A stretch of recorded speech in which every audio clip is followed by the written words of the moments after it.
So back in 2016, things were at a breaking point, especially back in January of 2016.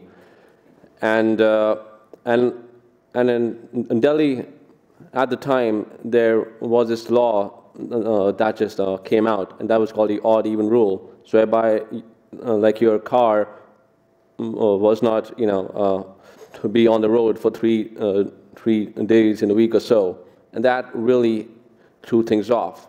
So to, just to put some numbers out there, the amount of people who actually die in traffic accidents every year is 5 times more than the number of people who are killed in terrorist attacks. 5 times more. So that was a big shocker, like for me personally. Next is the sheer amount of time just wasted in traffic. So average, that's about 1 billion days of all the people in the US per year, and just wasted, stuck in traffic. Like we are at a breaking point, like in terms of climate change. The actual emissions are out of control, especially like in Delhi, where I was visiting recently, and just being there and just breathing the air is like smoking 50 cigarettes a day. It is unbreathable. People are wearing masks like to malls, like just a normal outing is quite like exhausting. And lastly, the damage that is done. So so basically traffic issues cause a lot of damage. So you have accidents, loss of life, damage to property. So all these things add up, and in total, just in the US, that costs about $871 billion a year. That's a huge number just spent on the damages caused by traffic jams or accidents. So the thing is, this issue is taken lightly, but something can be done about it. So to summarize, we have 3 crises I'd like to handle. First is traffic jams. Second is climate change. Third is the traffic accidents. So let's start with the first issue, traffic jams. So as of now, there are 4 popular ways that people talk about, in the media or so, or how to deal like with traffic. First is flying cars. Now, flying cars sound cool in concept, but they are not really practical. Say for instance, downtown New York. So if you take all the millions of cars on the street, but you put it in the sky above, things can go horribly wrong if just one car just goes, just is not serviced right or has a outdated part, because people tend to actually do that a lot, like in case of private cars on the roads. So that same thing could happen in case of flying cars. So one bad part, one bad sensor, and things would just go flying, flying to buildings, or even killing folks on the ground. So flying cars, if widely used, they are not a good idea. Like it sounds cool, but it's not practical. Next is flyovers. So in a dense city like downtown New York, or even Los Angeles or Delhi or Tokyo, there is no space to actually build these flyovers. Like all you are ending up with, like, it's just a concrete hell of just roads that are just tangled like a hairball. Like I have personally seen tens of these built in Delhi, but just things are not improving. They're just going worse and worse every year. Same in Los Angeles. Things are just so this idea is just not working out. Same with road width. Now, in cities like New York or Delhi, there is no space to actually, change the width of the road. Like you will have to take down buildings or even offices or actual apartments to change the road width. So road width on the side of the road, it doesn't help. Same with transit. So transit is a popular thing to talk about, but it doesn't work. I personally, seen it firsthand, and friends of mine who even went to Shanghai or Tokyo have seen transit is transit here. Say in countryside areas is fine, but outside you are crammed to a very small space, and you have no privacy, you have no idea who you're sitting next to, and you have zero independence. In case of private cars, you can go from point A to point B, and that's it. In case of transit, you are dropped off at two random like points, and have to just walk your way to the point. So transit can't take care of the issue since jams are caused by private cars, and people still just want private cars because like they have the kids or their grandparents, so they can't just let them go in a super packed bus or a subway. So that is not an option for most families. So the question is, how can tunnels help? So tunnels have been there for like hundreds of thousands of years. As of now, how we travel from point A to point B is just a simple highway or road, say, which has 2 lanes on it. In case of tunnels, you will have multiple lines or like outlets to actually go from point A to point B, and it's all underground. So basically, see it as say if you're at a fast food counter, say like Wendy's. So if you have 80 people who are all hungry, and you have just one checkout counter, people will get really like angry. They will try to break the rules or jump ahead or push each other, and things will get ugly. So instead of just having this small little 2-lane highway or just one counter, why not just increase the number of counters? And in case of tunnels, how you can do that is just have more outlets or have more layers. So people they won't be anymore at their throats. So they can easily take multiple options out to actually travel to point B. So tunnels have a ton of benefits. First, it is weatherproof. So in case of roads or highways, so those things are not weatherproof. In case of snowstorms, I've seen so many accidents in Canada where actually trucks are just derailed. There's a massive accident of a truck during a next day from like a snowstorm. Trucks are just they have just jammed the highway. There's a massive accident or a massive leak. So in case of tunnels, it is weatherproof. So that's the best thing about tunnels as well. The next is tunnels are earthquake safe. So they are the safest place like to be like in case of earthquakes. So in case of, say, Los Angeles, that is on a fault line. So you don't want to be on a flyover or something like that when you're having an earthquake. So tunnels are the safest place to be in case of an earthquake. The next is the layers concept. So in case of major cities right now, the main highways are getting choked. Like there are just too many cars in just one small lane, or like 2 lanes or whatever. Like those things are just getting choked, and there's no space to build flyovers, or you just mess up the actual tourism, since you'll just build a more concrete jungle.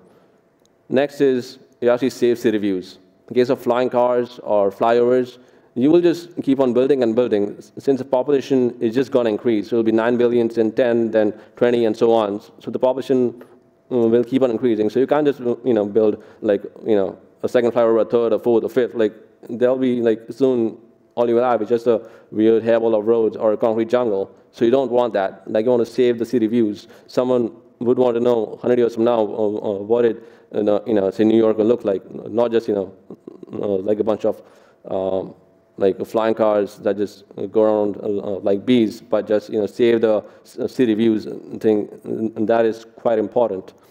So as a good example is Holland, which is leading like the way. So and it's multi-layered. So they actually saved on the amount of jams they have. They actually like improved on the traffic flow, and they and the survey showed that the travelers were like mostly happy, since there was no noise pollution, and they could get to work on time. So just to emphasize, so you can build as many as you want, level 1 to even 55. So you can go as deep as you want like you're not, messing up the city views, and it's safe. So next thing is climate change. So climate change is also a major issue, and we're seeing the actual impacts of it in cities like Delhi and Beijing, and soon like we'll be here. So instead, if we have all the traffic just redirected through tunnels, in a closed loop sort of system, these actual emissions can be treated. And there are different materials that can take care of it. One is a polymer called PEI, which can absorb CO2 coming out from cars, or even ZIF membranes, so that's a zeolite. And also, lastly, just go green. Just having plants in tunnels.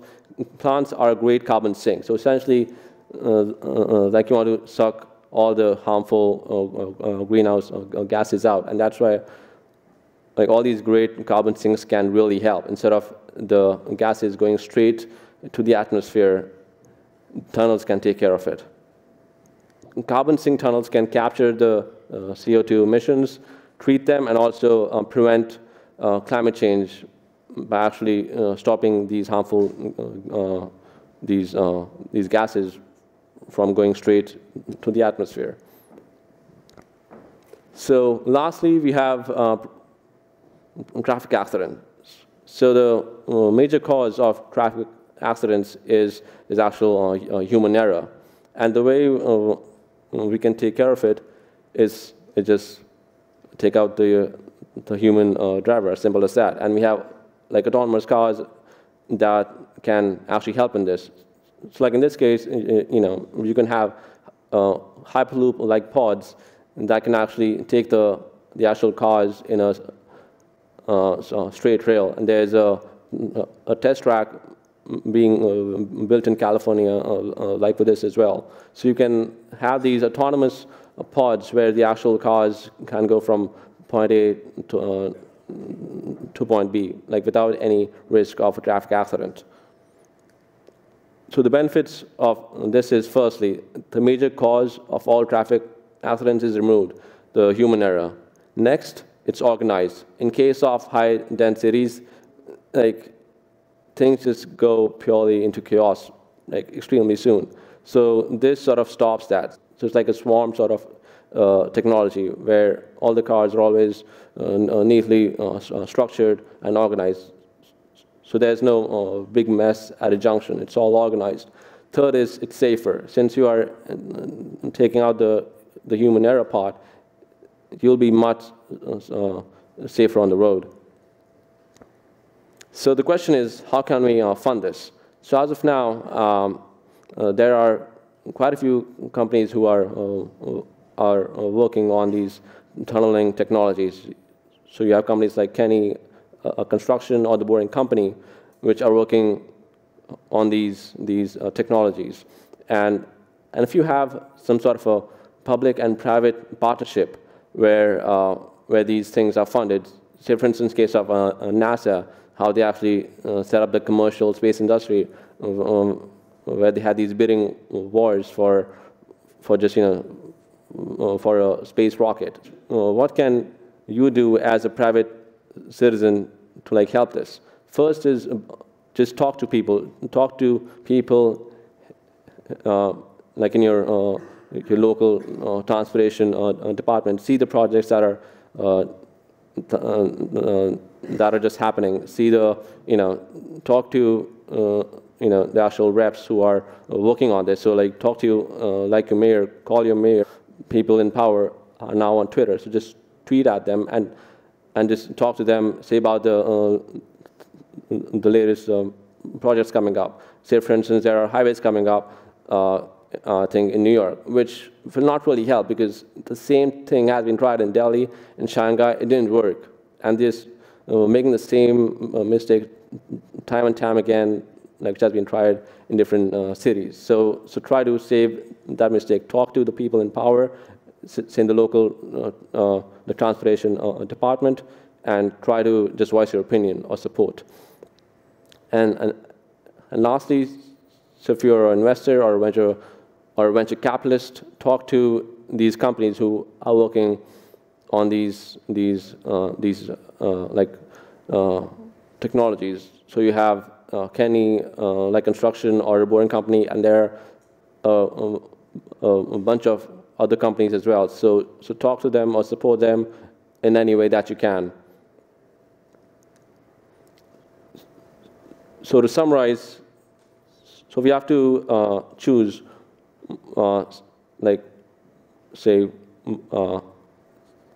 say the actual kind of a future that we want. So we either live in a concrete hell where there's cars just jammed for hours, or we choose to live in a spacious green cities. So we have to consciously choose and then vote for people in power who actually have the actual power to choose and fund projects. So it is up to us, because tunnels can vastly improve on the flow of traffic, save lives, and also tackle humanity's biggest challenge, climate change. Thank you.